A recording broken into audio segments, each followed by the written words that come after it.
សួស្តីពុកម៉ែបងប្អូនអរគ្នានេះជាសកម្មភាពខាងការដ្ឋានរបស់ខ្ញុំយប់មិញភ្ញាស់ណាដាក់មេពូជមេភ្ញាស់ចំនួន70គូបងប្អូនមកតង់70គូហើយព្រឹកនេះគឺប្រមូលណាអញ្ចឹងព្រឹកឡើងគឺយើងដកមេពូជចេញអញ្ចឹងយើងចាប់ដើមប្រមូលពងកង្កែបណាបងប្អូនប្រមូលពងកង្កែប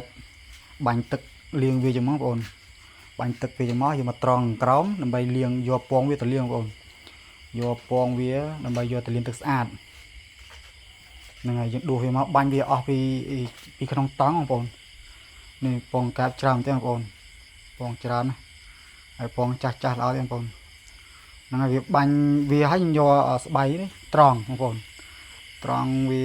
ក្រោយមកកុំឲ្យពងវាហូរចេញពីស្បែកបងប្អូនហើយយើងដួសដាក់កធុងទៅបងប្អូនដួសអានមួយធុងគឺយកវាទៅលាងទឹកស្អាតលាងទឹកវាស្អាតហើយបានយើងយកវាទៅដាក់ក្នុងតង់ដើម្បីភ្ញាស់ណានេះគឺយើងលាងទឹកស្អាតយ៉ាងហើយយើងកូរអញ្ចឹងបងប្អូនកូរវាដើម្បីឲ្យកុំឲ្យវានៅជាប់គ្នាដុំបងប្អូនកូរវារីពងយ៉ាងមកដើម្បីឲ្យវាញាស់ស្អាតបងប្អូនហ្នឹងហើយកូរវាសតមកហើយពងនេះផងដែរច្រើនបងប្អូនពងនេះ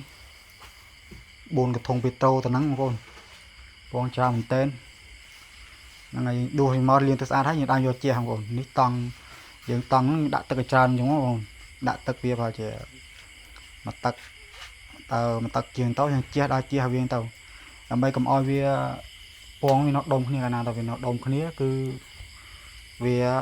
អត់ញាស់ទេបងប្អូនវាស្អុយនឹងដើរជះវារីមកកបយអញ្ចឹងបងប្អូនជះរីវាសពដើម្បីឲ្យពងនឹងញាស់បានល្អដើរជះឲ្យសពអញ្ចឹងបងប្អូន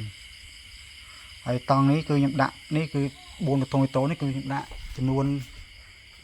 តង់នេះគឺបណ្ដោយវា20ម៉ែត្របងប្អូនហើយទទឹងវាចំនួន3ម៉ែត្រកន្លះ